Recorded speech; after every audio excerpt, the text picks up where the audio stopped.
Hi, everyone, and a very warm welcome to this exclusive webcast as part of Talent Tech Evolve on the topic revamping HR technology. And I have a privilege to invite our guest speaker for today, who is Manu Narang Wadhwa, HR head at Coca-Cola India and Southwest Asia. Welcome, Manu. Hi, everyone. Thanks so much, Esther. It's a pleasure to be on the webcast. Thank you so much, Manu. So what we're going to be doing with Manu is, obviously she doesn't need introduction for many of you, but for me to just give a brief about Manu's profile. She's worked in HR as a practitioner, as a leader for over 20 years, and her areas of expertise have been talent development, M&A, organizational staffing lead, and she's worked, I think, across different businesses because she's not only worked in FMCG, but also in the financial sector. And she was actually part of the Human Resources Leadership Program as well.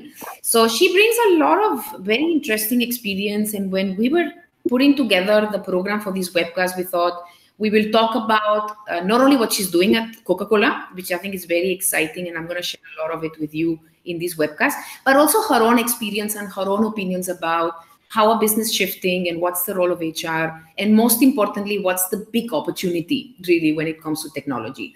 So thank you so much, Manu, once again, and I'm very, very excited to welcome you to this webcast. Thank you. It's a privilege, and I look forward to a wonderful interaction.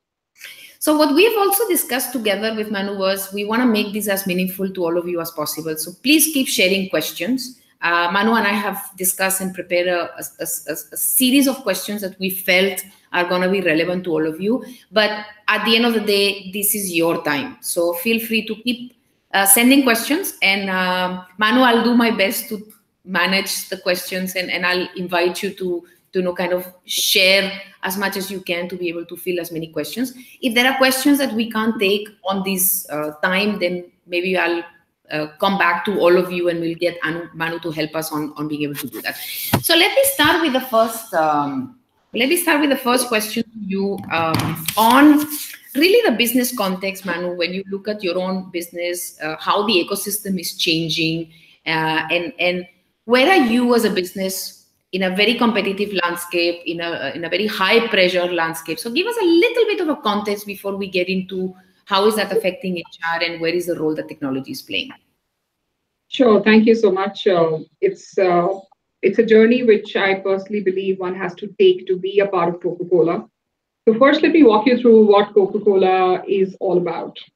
All of us recognize the brand with the red can, and definitely a lot of products which we consume in every day of our lives. Coca-Cola is the largest beverage service provider to the world. Out of 207 countries in the world, we are present in 200 of them. So that's a massive distribution plus reach. We touch 1.9 billion consumer servings every single day. So this is a product which is on the face. It's enjoyed by many, and it's also something which believes that we bring happiness to the face of everyone who consumes our product. Coming into specifically a zoom into what Coca-Cola's story at India and Southwest Asia has been. Today, we stand at a presence of over 100 plus million customers, consumers touch. We have an array of products which touch almost close to about 2.6 million outlets where you consume your products from, 57 plants in which we give employment directly to over 25,000 plus people, and indirectly 150,000 distribution sales professionals are associated with us. This is one of the largest touch that a company of our size creates. And more importantly, this touch is important for us because we believe that we not only add value to the country's growth, but we also add value by sustaining what the country's role in the daily life of a citizen is. And this is where I'll kickstart with how the journey of Coca-Cola has evolved over the last few years. We believed that because we need to be close to you as a consumer, to all of us, we also need to put ourselves in your shoes to say, what do you like? So the biggest piece has been consumer centricity. Yeah. And our biggest transformation shift or vision has been to be a beverages for life consumer centric company who provides you what you need to drink, who is touching you at 8 in the morning to 10 at night with an array of service offerings, which utilize not just your need, but your kids, your parents, your spouse, your friends, for every occasion that you need us for. And most importantly, we innovate with every evolving era. So we are not somebody who's looking at experienced professional only. We want to touch the lives of teens. We want to be there for early interest who leads a lot of nutrients. So this evolution of a beverages for life consumer centricity has brought forth a very interesting piece in which the country today is investing heavily on lateral or horizontal expansion. Yeah.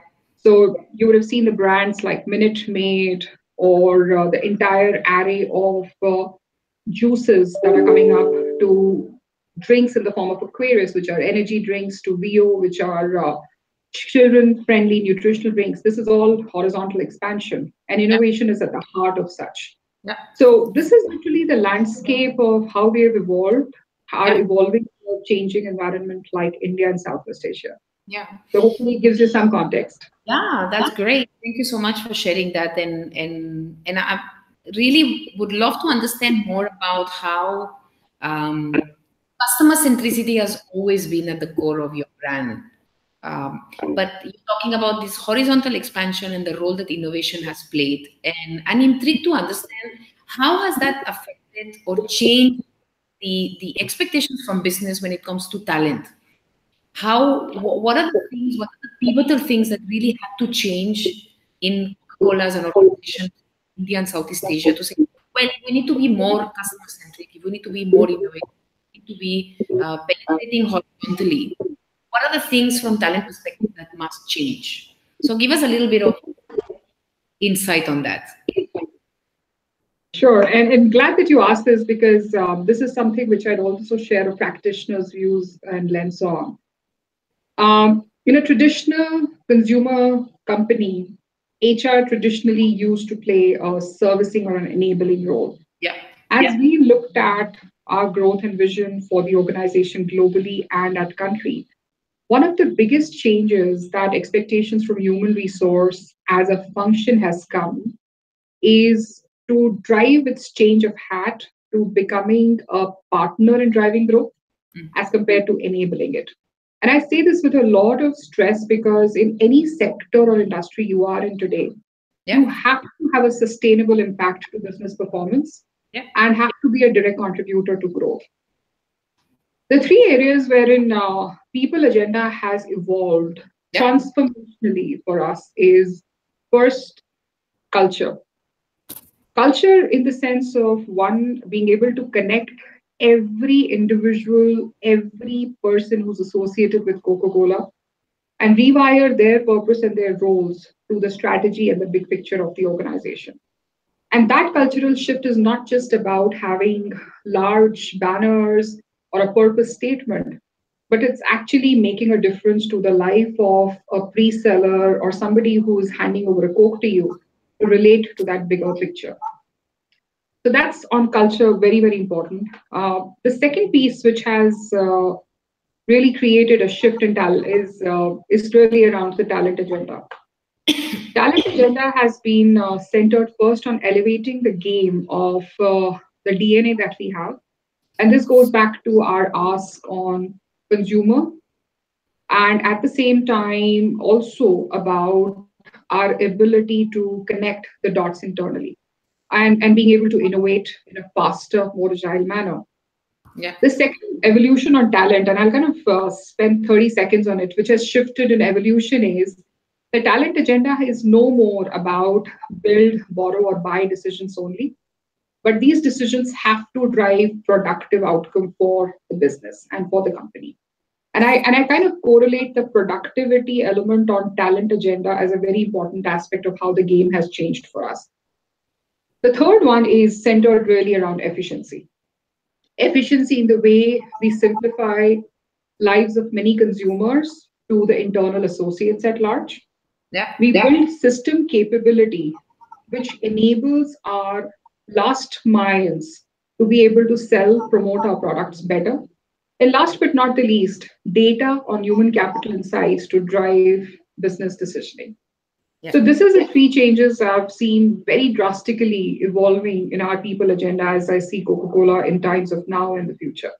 Yeah. So thanks for sharing that, Manu. If I were to probably ask you to pick up some of the things that you think have really been tremendous, brought tremendous impact to the business, whether is, maybe you may want to share a couple of examples. Definitely one of them, if they can be on the talent agenda, whether, how are you really building that DNA and nurturing that DNA that you spoke about, custom centricity and innovation. Maybe something that you can share as well on the data and analytics. So pick up a couple of examples and maybe I'll go back and ask you for some more examples.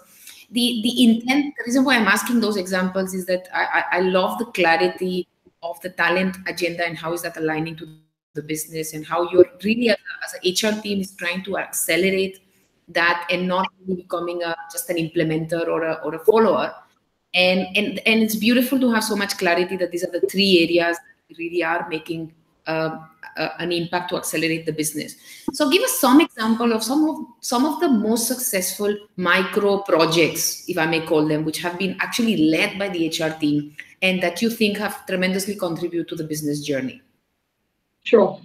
I would share a few of them, and you would see even flavors of how technology has enabled those projects to be not just successful, but be sustainable as well. Yeah. The first one to go, and this is a journey which we took last year, has been around the way our process of performance management shifted from one-time rating to practically a continuous evolution on managing performance. We called this performance enablement. Performance enablement literally was our change of framework of connecting the dot on the work that matters the most, which is the purpose and the roles of individuals, to the growth and strategy of the organization. And continuously a conversation which happens every single month between the manager and the employee to be able to check that am I on the goalpost or am I needing to change the path. Now, this evolution of shift from dialogue has been immensely successful, I would say, transformational shifts in which we looked at performance. Yeah. Not only because it enabled us to have a manager having 12 different data points throughout the year to really see how my person is doing, but more importantly, it gave a voice to all the associates in the system to actually give an upward feedback, a multi-stakeholder feedback, and really say, how is my leadership doing? How are my stakeholders and customers responding? The thread bearing all of this was technology. Correct. That enabled the success of the entire philosophy to design to outcome was really based on the system which enabled people to track performance, give feedback in a very simple manner. And when I say simple, simplicity for me enables IoT, Internet of Things, that I should be able to take the same transaction or the same decision on a phone to a laptop to a desktop. And this is what performance enablement for us did. At the end of the day today, not only have people transitioned themselves to this cultural shift of ongoing dialogue, which has reduced the barriers of hesitation and has created a more transparent culture of managing performance than managing recency effects on waiting times. But it has also given us very strong data points on how trends are going on in the organization. Imagine the power of system telling you how your associates across the company are doing so that you can actually take very productive decisions on whether you want to build, borrow, or buy talent across the board. This is one of the most successful test cases I kind of feel very, very proud of that we as Coca-Cola launched and are doing an immensely good job on. I have a question, Manu, and I am speaking on behalf of our listeners today, and I have already like 7 questions. But I'm going to ask this question on behalf of many leaders who are trying to change the performance management, and I think there you really touch a chord of big challenge for organizations today. And I'm so glad that you've been successful in doing that. Now, my question, how, because technology only is going to enable up to a point. If it was difficult for leaders and their teams to get into conversations once a year, twice a year, or maybe quarterly, what do you think has been successful in your case for you to actually create a stickiness for people to do this every month? And I'm intrigued on how did you make the transformation, because it is very difficult for people to come together once a year or twice a year, so let alone 12 times in a year. So what's been the secret sauce of that success? Glad that you asked, because this was not easy for us. While technology, as you rightly stated, enables you to make event or a kind of a transformation easier, but at the end of the day, it is all about getting the horse to the well, but making him or her drink the water is about self motivation.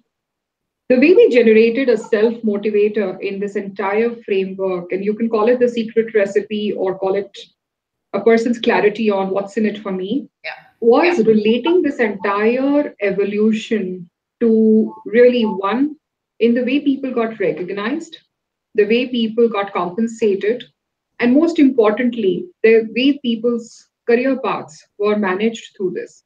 Yeah. This is a 1 year of launch, and I can tell you, with the connecting of reward strategy with performance of talent has reaped immense benefit, because this has created a very natural pull for a leader to say that in order for me now, when I cannot rate somebody, 12 data points are necessary to be able to take that decision a lot more objectively as compared to a subjective viewpoint on somebody, which was a lot more based on recency. Yeah. So I would honestly say that connecting the dots between various people's strategies, in this case, performance with rewards, has been the biggest success. Yeah. So has this data point have been taken throughout the year? Does it have an implication? Because I'm also thinking in the minds of a manager and an employee. While what you say makes a lot of sense logically, I will still need to wait for 12 months to actually see the outcome of that effort. Or has this new system given you an opportunity to identify that, okay, somebody has consistently been performing for 6 months? So have you actually made your HR processes also more, not necessarily annual cycle, but actually more agile to adapt to, okay, if we have these data points, maybe there's an opportunity for a recognition, an opportunity for a promotion. Does that happen as well? Absolutely. So the downstream changes, which is where you rightly stated, the connecting of the dots, and your entire ecosystem has to be agile to adapt to a framework like performance enablement, walked hand in hand. We're still evolving in the journey, but there are a few connecting dots that have really helped us change. The framework is one, we used to have a very regimented, strict promotional guideline or a policy framework, which I'm sure many of you who are listening in to us will be able to relate. Once a year or a twice a year promotion cycle. What we did is we took a step back and said that if we're moving to an agile framework of managing performance, our promotion or our growth of individuals also has to be based on how they're doing. And it has to be real time basis how individuals are evolving in their jobs and how those jobs are becoming bigger and complex.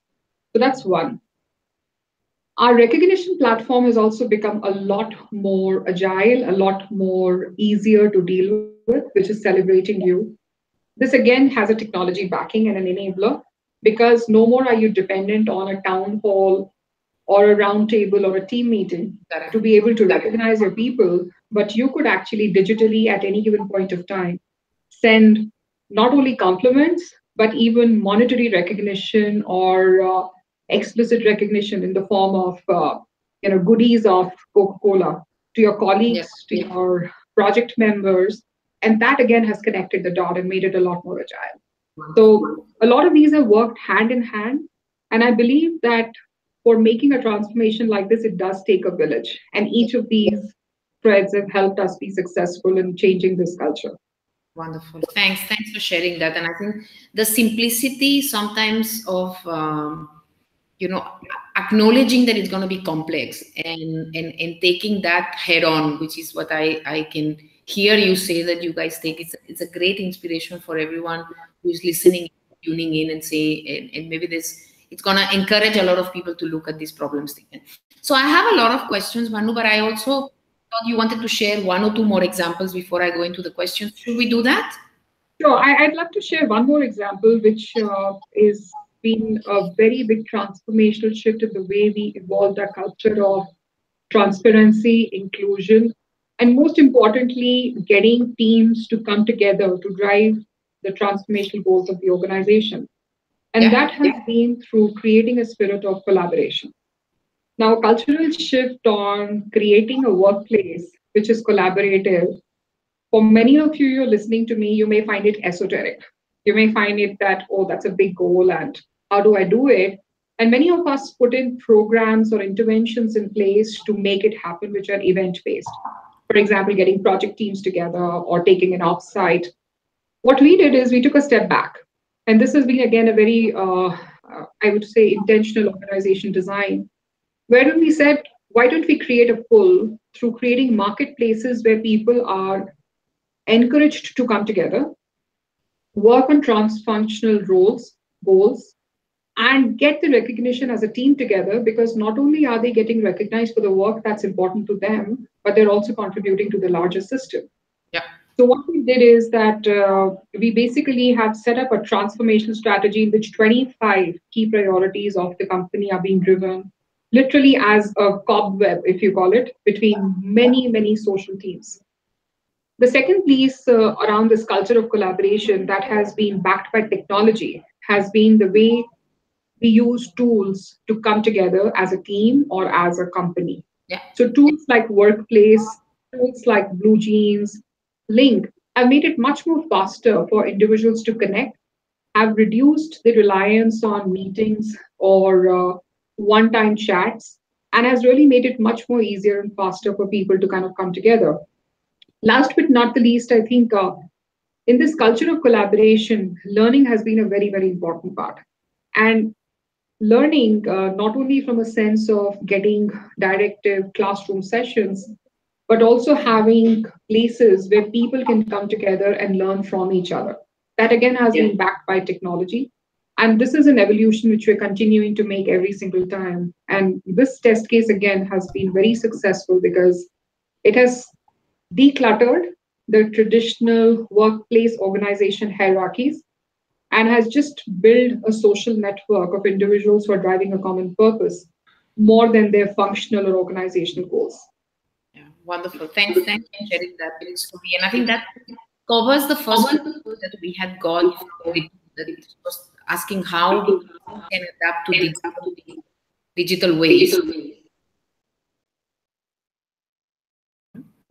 So I think you've answered that question, but there are a couple of questions that we've got on data and analytics. So there's Taruna asking, how is the data on human capital driving decisions, and what is the role that technology is playing with that? So that's Taruna's question. And it's a similar question that we've got from Mushongi, that ask about what are the key HR areas where technology is most used, and what are the kind of data involved, and how is data really helping on driving productivity? So two questions on data, Manu. One question is, how is data helping on productivity and efficiency in HR? And then the second, how are you using data to take talent decisions? Sure. So, Taruna, Mishak, thank you so much for your question. I'll relate it with a step back to what automation or what data is doing for us today in human resources or human capital function. The first and the most important thing is that automation is no more a nice to have jazz. It's a way you drive your business goals. So with that backdrop on literally that being the foundation, the entire automation of an employee's life cycle is one of the biggest elements of data that is helping us get human capital insights. Tools like Workday, to tools which are connected to each other in the form of various collaborative spaces that I spoke about, really help us create not only a warehouse of multi-factor input, but also help you see an end-to-end view of how are you doing as an organization and at a workplace level. I'll give a case in example and a few kind of experiences to share there.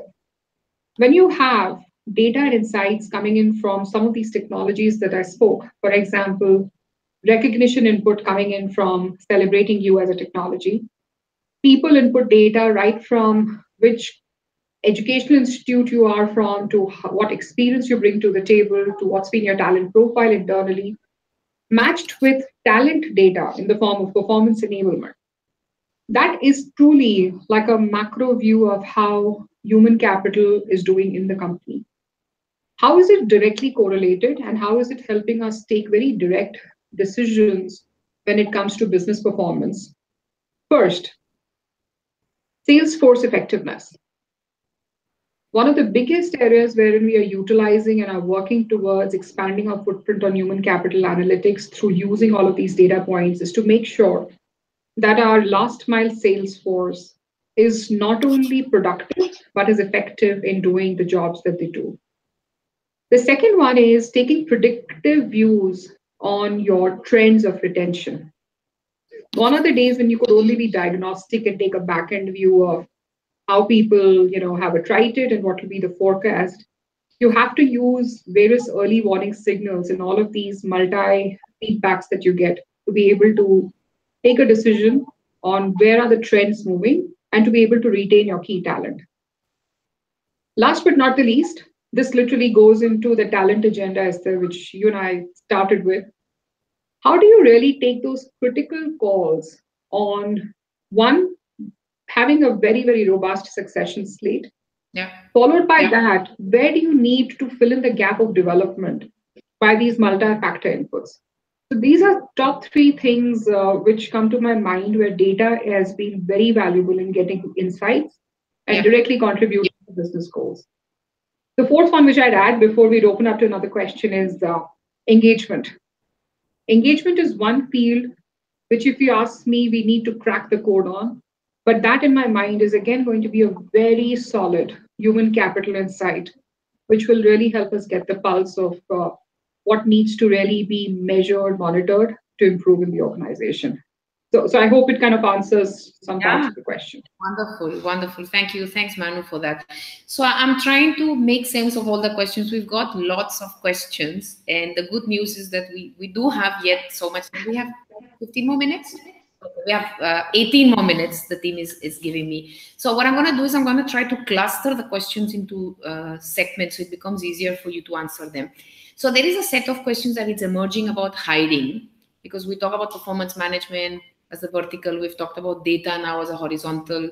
But Ravi is asking a question about how can technology help on hiring? Any examples on how you have seen the leverage or the value that technology has brought into hiring process? Any example you can share? Sure. I think hiring is the most exciting function. I would personally say functional vertical of human resources, which has not only been able to crack the code on using human capital insights, but has also been able to effectively use technology. A last example or a couple of examples which I can share are in the form of some work that we did in the last organization I was a part of, American Express. If there are a few colleagues from there, they'll be able to relate to what I'm saying. We actively used hiring related factors to not only tell us what trends on strategic manpower planning had to be taken in the organization, because in corporations wherein the churn is very high, you need a strategic workforce plan to help you drive your hiring decisions. Most importantly, something which we thought was a fad has now become a reality of life is artificial intelligence and use of predictive data sciences to be able to not only shaft critical talent that you want to get on board, but also be able to create ways in which the cycle time to interview, to shortlist, have multi-panel response gets literally reduced down to a video interview, which the person self, clicks or self shoots and sends it across to the organization. So I have seen those transformational shifts to the way to the time in connecting virtually across the globe as one of the biggest changes in which hiring related decisions have become much more effective with technology. My Yeah. personal favorite, honestly, has been artificial intelligence really doing some amazing work on sharpening out 10,000 profiles to 10 that you truly should see as an organization. Wow, wonderful. So, have you seen the that actually helping you to finally hire people? Even do you use artificial intelligence today, or or technology, artificial enabled technologies today in hiring, or you saw that more in the financial sector? Do you see that in FMCG as well? FMCG is evolving in the use of technology when it comes to hiring, and there are reasons for the country we are a part of. One reason which we are still evolving and working with one of the key partners who are the leading technology service providers in this area for the country is to be able to get over the way individuals represent themselves and how do they best represent their experience with the organization's need. To second, there is also a very big prevalence of in the entry levels, individuals getting jobs through reference of one another. So actually the process itself breaks down there. So I would say that in a consumer goods or in a consumer industry, this is one step which we'll have to take in participation with the government, wherein not only organizations like National Skills Inventory Organization to private organizations take an active role in creating those repositories, which make it easier for organizations like ours to associate artificial intelligence as a technology Correct. and use it on top of multiple interventions or multiple series that are coming to you to finally iron out. So it's an evolving journey, I would say. Wonderful. Thank you. Thanks, Manu. So the second vertical where the listeners are asking questions, and I'm picking up the question from. Let me see if I'm pronouncing this name correctly. Dagmar, is that the name? Dagmr. Dagmar is correctly pronounced. Manu, help me. I would say I said that far. Yeah, I hope we are pronouncing your name correctly. Sorry, I hope I am as well. So the question is, how are you seeing using technology in learning and development? And if you can show some light there as well, as a vertical learning and development, I think there's so much going on when it comes to technology. But what have you seen technology bring value to L&D? Technology, like the way I spoke about hiring, has been helping learning and development extensively as a functional vertical to expand its reach. Yeah, There was an era way back in 2001 wherein I remember at GE, we rolled out e learning and it was a big fad. 15,000 courses got consumed in the first launch and people were impressed. And thereafter, we saw a deceleration because individuals could not sustain up to it. And there was also a retention value after a point of time wherein you lost interest. yeah, From 2001 to now, technologies have converted themselves from being mass push learning platforms to actually being micro platform based, which are individualized, a lot more personalized to the needs of individuals. yeah, And going back to collaborative spaces, today learning needs are a lot more collaborative in the way they are managed as compared to one push or one drive. One classical example on development is what we are doing. So, this is exactly the same format with a lot of leading schools of the world. eCornell is an example which we use, are using to create instructor led classroom in which a person can be in any part of the world and disseminate his or her learning or education yeah. to hundreds and thousands of people at one go. How we're using it at Coca-Cola, this is one of the biggest pillars wherein we have been able to crack the code while Right. there's a lot of room. One of the pieces wherein I can share an example, we've been able to work with technology very effectively, as I stated, has been the use of Mind Gym and courses alike to create one is to many individualized, personalized classroom formats, Yeah. which has engaged individuals effectively. The second place wherein it's helped us immensely has been in the way we touch the lives of the 2.3 million retailers that I spoke to you about in creating an e-learning platform which converts itself into giving them basic hygiene on serving food, serving drink. And that's a very basic example. But the way e-learning is getting shifted in that platform is because everybody in this country today has a smartphone. In fact, the Yeah. ratio of smartphones is much higher to the population of the country. So we're leveraging technology to really reach the masses at one level, to being very personalized and focused with our key talent who are needing those learning interventions Correct. at the drop of their desktops or screens. Yeah. So I hope it kind of helps you respond to the question you had. Uh, Yeah, and I think I'm going to pick up one question from Mahesh, which I think interlinks with what you're sharing.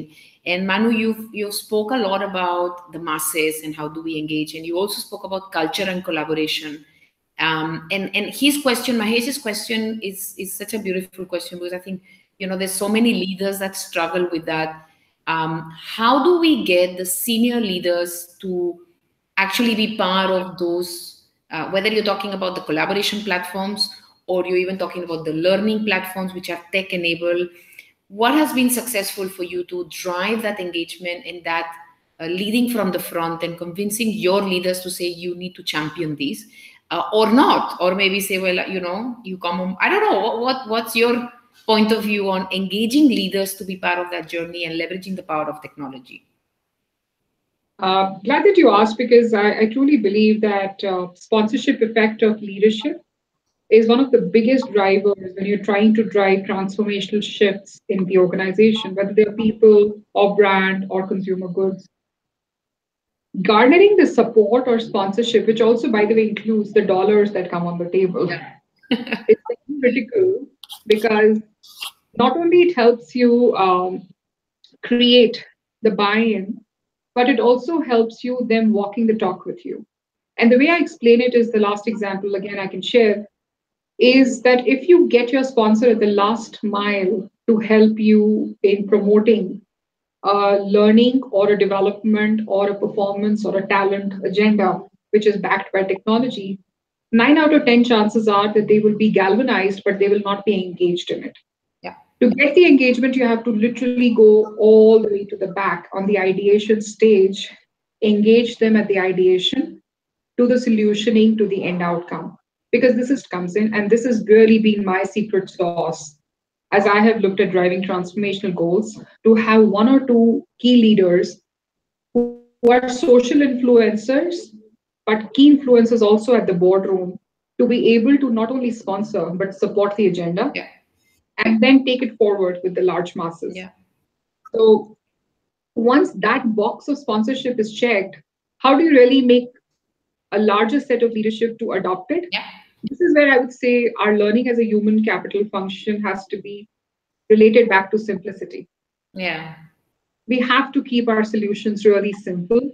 The ease of access and the ease of usage becomes the biggest driver, in which you'd be surprised that the leaders are the first adopters, because as much as they would love for somebody else to do the job, but if it's at the ease of their mobile phones or desktops, they are they're relatively much easier to kind of deal, and high, the engagement levels is much higher as Yeah. compared to getting somebody else to do the job.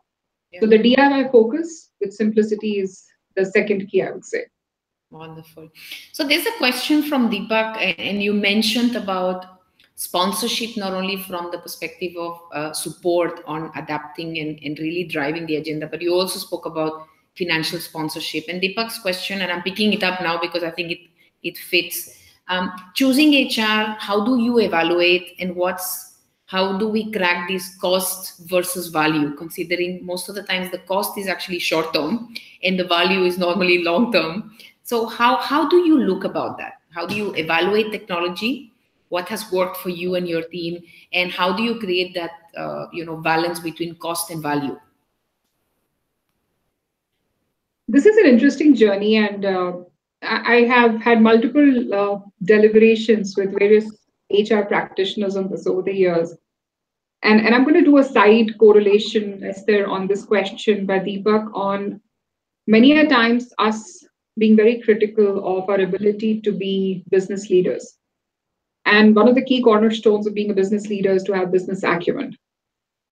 If you put yourself in a shoe that wherein naturally you are a business leader, financial acumen and business acumen will become the core of really driving such value proposition decisions.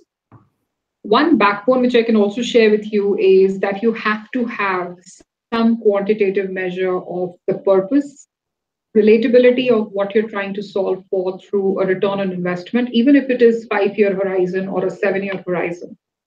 And there could be some key performance indicators of human capital which could help.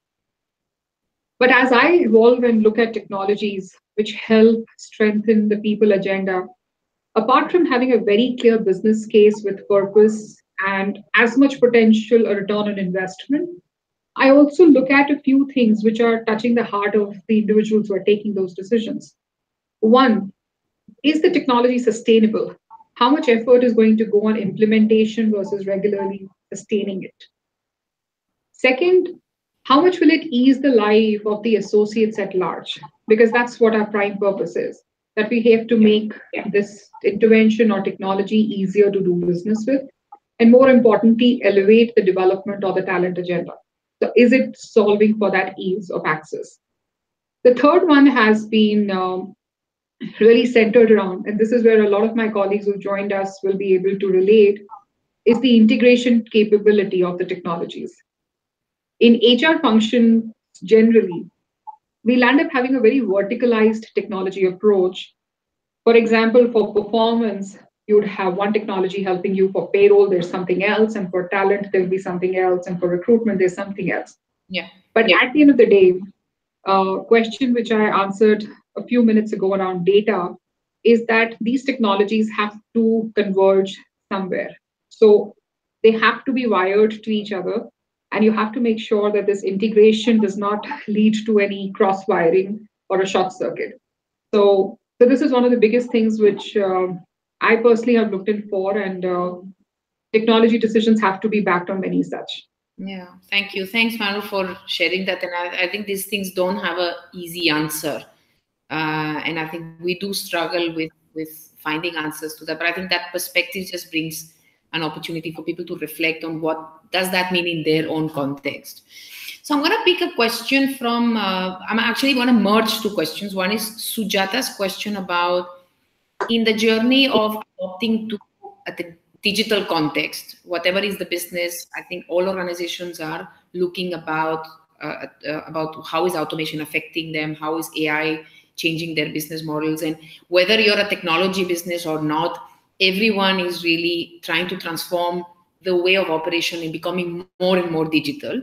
So on her question is about which functions in HR we should prioritize to adapt to the new ways. Is there any way to think about, and probably I'm sure the answer will be that it depends. But I'm saying, is there a way to think through that complexity and say, okay, if I'm in that context, maybe I will start with hiring or I'll start with learning. Is there any function that we should prioritize? The first question from Sujata. And I'm linking that and I'm expanding it a little bit with Amit's question about what does that all means in the SME space? Are SMEs different? What does this mean really specifically? How is this conversation of technology and leveraging technology it's applicable to SMEs? So two questions are merging, little complex questions, but see if you can bring some light on one, any particular function that we should focus on first to be able to change the way that HR operates. And second is, what about SMEs? Is there anything that is you think different if you're the HR leader of one of those SMEs? Sure. A very interesting question, Sujata, and I think it was Rohit who asked us. Amit who asked us second. So on the functional prioritization, I would really urge all of you to go back to a concept of business process architecture. Yeah. This goes back to the base of what is the bigger organizational goal that you're trying to solve for. And if your organizational goal has a clarity of purpose, in all likelihood, that will relate back to key people strategies that you will relate that business process architecture with. Let me debrief this a little bit more, that if an organization is having a massive and an extensive growth plan over the next 5 years horizon, in which the growth rate of talent is going to be almost 5x multiplier every year, naturally the people strategy would be a lot more focused on the talent as a productivity driver agenda, build, borrow, buy decisions. And by design, your entire recruitment strategy has to be the first one to take priority on such technology decisions because you want to enhance your ability to serve the business faster, quicker, and more importantly, have the right quality and DNA who really aligns with the culture and the evolving strategy of the organization. So there's a very critical role to play there. This example will be able to correlate to an organization which is going through diversification. Yeah. In diversification, one of the biggest things that you're looking at is cultural amalgamation.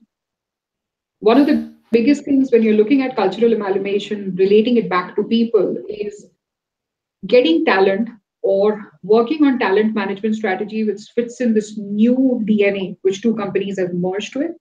So really the focus and attention goes in talent strategies will help you the right succession slate, which help you get the right mix of being able to tackle who are my key performers, what capabilities do they bring to the table, and so on. So, Yeah. to your question, Sujata, while I will say it depends, but it also have to say that please always go back and relate back to the bigger organization purpose and build your business process architecture and the prioritization to really go back and connect to that organization priority. To Amit's question on SME, I think spot of connecting the dot once this organization wiring is done. Because in the first example that I gave around hiring or recruitment being one of the biggest priorities for, let's say, an X organization, by design, the subject matter specialist has to take lead in transforming the technology and the agenda around that function. So I personally believe the depth in human capital functions today has to really play a very critical role in building the full picture. And it cannot be a superficial play. And therefore, the SMEs, in my personal view, have a big role and impact in enabling the people strategy, of the organization. So I hope it kind of answers for you both the question or the perspective you had. Wonderful. Thanks, Manu. And I'm really making you think a lot today because I think we've got so awesome questions. I want to pause now to thank all our listeners for keep bringing those questions. They're beautiful. They're really making it. I'm really struggling to choose from those questions. And I'm sure, Manu, the questions, it's helping you think and it's helping you actually learn new things as well. Sorry. So I'm going to pick up, I'm going to again merge two questions. One, we have Amit asking a question, very interesting question about, and you kind of already touched upon a little bit, Manu, but he's saying, how do you think AI is really changing the HR function? You've covered it a little bit when you spoke about automation, and you also spoke about really the recruitment example about how AI is really making it, from 10,000 to 10 kind of thing. But if you can expand a little bit more about what is AI really doing, changing the landscape of HR. And I'm going to expand that question to, I think it's Nulu's question about what does that really mean to HR being more tech savvy, and what is that really changing on the way that HR really needs to look like, and the skills that HR should be building. And so a little bit how, and taking a little bit of a 3 to 5 year, a little more view, short-term and long-term view as well. How will that affect the way that HR is structured, the skills that are required for HR? And I don't know if I may ask also, how can we get ready to take on that more future role? So let me repeat and recap. So from how is AI changing HR, to what would that really mean to us as talent leaders on the way we structure, to what does it mean to me as an individual in terms of what are the skills that I need to be looking at building. And my last piece is, okay, then how do I build them? So, okay. I'll try my best to first I've taken notes, and I'll try my best to use my brain power to respond back to all four of them. Okay, let's try. So the first one, which Amit asked about, artificial intelligence or robotics, which is being spoken about a lot in human capital function or people functions today. I think it's fast pacing. It's a lot more faster than we imagined it to be. What AI is enabling us to today is connect the dots. Connect the dots with many things which were dysfunctional or disassociated till yesterday, whether it is in the form of data or insights or even predictions that one could make. So my first urge to you, Amit, is going to be to think of AI as your biggest enabler to connect the dots of any key strategic human capital decision you want to make. There are very easygoing AI tools to advanced robotics which help you connect those dots. And I'm happy to share some of those tools offline. The second biggest place where AI and robotics are playing a big role is in blending, I would say, a lot of things that till yesterday were very human resources centric to standardization and enabling it to be a lot more sustainable.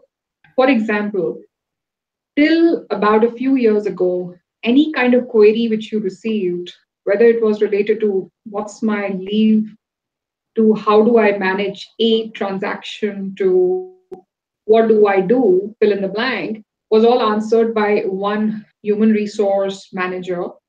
Today, 80% of that intuitive self capability is built into many tools and functionalities that we work around. One of the recent ones that I saw where Esther and I met recently was Altify by PeopleStrong, wherein technology is literally taking a leap and bound to be intuitive. So I'll really urge again you guys to think about that.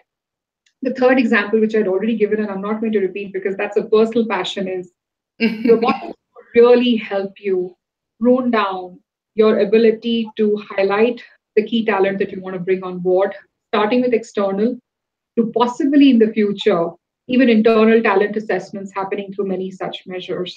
So I hope I've given you some test cases to deliberate upon. This is one field where one can write multiple books and still, you would not find answers to. To my second question, which I think came from Noor, how do you really prepare yourself for this evolving technology transformation as a human resource professional, and what skills one may profess? I'm going to share just a practitioner's view. I'm not a guru, and Esther, I'm sure, would be able to take better punt at this one because she's really somebody who has coined technology and talent connection in the country. So I'm going to leave some space for you, Esther, to add in. Sure, But one of sure. the biggest places, the skills which I personally believe, which all of you should start thinking of, is be very clear on connecting the dots on purpose or the why. Why are you wanting to leverage technology? It bigger purpose of a people transformation or an organization transformation. And that's really one of the biggest sellers that you can use technology for. It has to be an enabler. It cannot be a driver of results. Yeah. To be very clear on this. The second piece, which we spoke about, has to be with making sure that as you're building technology, learn the art of getting sponsors on the way. It's easier said than done, but that part of the skill, I would really hope that many of us are able to sharpen in getting those sponsors on board to create that journey and a learning path very, very well. The third piece, which I believe the skill which one must have as a human, resources professional is your ability to communicate and market the technology that you're using. Because it has to be easy to understand and it also has to be attractive enough for the user to come and pick up that resource. These are amongst the top 3 to 4 which come to my mind. In terms of skills, read, read, and read. Just be a curious learner, be early adopter of any technology that comes around you, whether it is an Echo Dot to whether it is advanced robotics class, which is happening at a place near you. Just be a curious learner. That's the only one skill which I leave you with. And I'm sure there are many others in the form of human capital analytics or others that, Esther, you can add to. And I'm going to actually open it up for you to respond on this one. Sure. Thank you, Manu. So I think the keeping pace with technology is so difficult, and I think I was reflecting with the senior HR leader this week on how it's actually difficult to learn technology into a practitioner. So if I want to learn blockchain or I want to learn, Python, so it's very beautiful what you said, that at least understand to a particular level. But obviously, you're not going to become an expert on those technologies.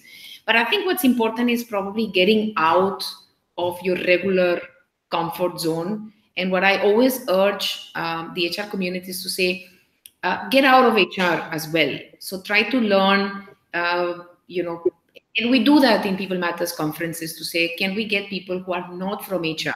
Can we get more technology leaders to come? Can we get entrepreneurs to come and talk? Can we get artists?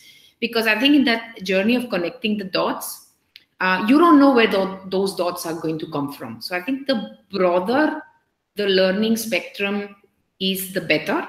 And one of the things that I will definitely encourage everyone who's listening to this webinar is to just get closer to the field. I think we spend, as HR professionals, we spend way too much time in our, corporate office, and the real learning and the real offering and serving our community is at the field level. Go and talk to people, learn from them, because eventually we are serving them. We are enabling them and making sure that we fulfill their potential. So I'm getting Reshma to give me a note saying that we have just 4 minutes, and I have two questions, Manu, that I want to make sure that I ask you. One will be, as all of you know, and Manu will look forward welcoming you as part of Talent Tech Evolve, which is 7th of 8th in March.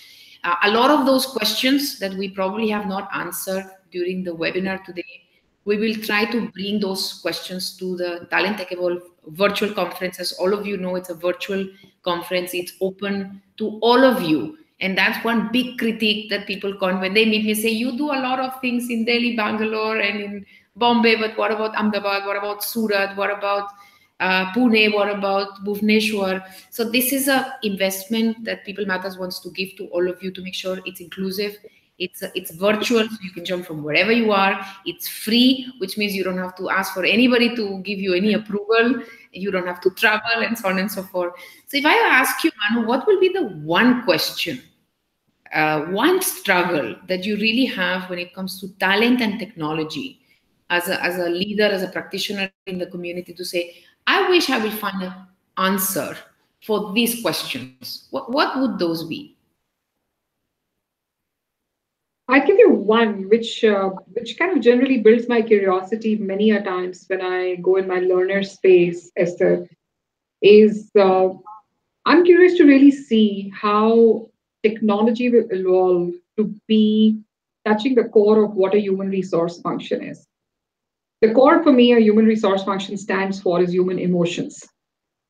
And why human resources are different than plant and a machinery and many other assets of the organization is because we have a heart, we have a soul, we have a mind, all three of them work together. And the power of a human resource professional is to be clock that power. I would really look forward to seeing, very curious to say that how technology progresses to really predict, I would possibly even say, analyze that human emotion, because that human emotion is a very direct driver of what happens in organization spaces today. So how do we really capture that human emotion? I look forward to technology helping us do that and evolving on it. Thank you, Manu, for your question. Thank you so much. So we have 2 more minutes, and I want to request Manu to close with an advice to all of us who have been listening to this webinar. And what will be, maybe you may want to structure as one thing you want to start, one thing you want to stop, or you want to just generally, your closing words. What is it like to advise us professionals from your? Thanks a lot first for all of you who've listened to us for the last 60 minutes. I hope you found all what we stated, test cases or learning experiences which one shares with each other. I would really relate back or repeat what actually Esther said, that be a curious learner. That's one learning which I'd always give back to you, that have that curiosity of a child in you. A child is never hesitant to pick a flower which comes with thorn, to jump in a deep ocean, because you have that innate ability to trust your environment around, and therefore you're a curious learner. Please continue that. Pick up a book. I know many of us are in such a fast-paced place where less than 5 seconds is the attention span. I would really urge you to maybe reduce one television channel's episode, convert that into a weekly read of a book. It'll be truly helpful. It'll just energize you as a person, as a professional. And last but not the least, this has been my core mantra is do what makes you happy. And if technology in human resource is an area which makes you happy, which helps you drive value for the business, really work with passion because there's no replication to passion. So I hope you'd be able to kind of take back some of the conversations we had. It's been a pleasure connecting with many of you. I know many questions came in, and I'll be very happy to connect with you socially as well to really deliberate on many things I stated. And I know you may have counterpoints in it. So love the interaction. Thank you so much, Esther. It was interesting. Wonderful. Thank you. Thank you, actually, for giving us your time and sharing those experiences with so much authenticity as you always are. And thank you very much on People Matters behalf, on all of us behalf, everyone who's attended the webinar. Thank you very much, Manu. Thank you so much. Have a great day, everyone. Wonderful. So before I logged off, let me remind you, if you have not yet registered for Talent Tech Evolve 6, 7, and 8th of March, we look forward to welcome you all once again on a virtual conference to share those learnings and bring those perspectives and hopefully connect, add some more dots into our learning and help us become more impactful business, which is really what matters. So thank you so much. And as Manu was saying, have a great day, everyone. Thank you.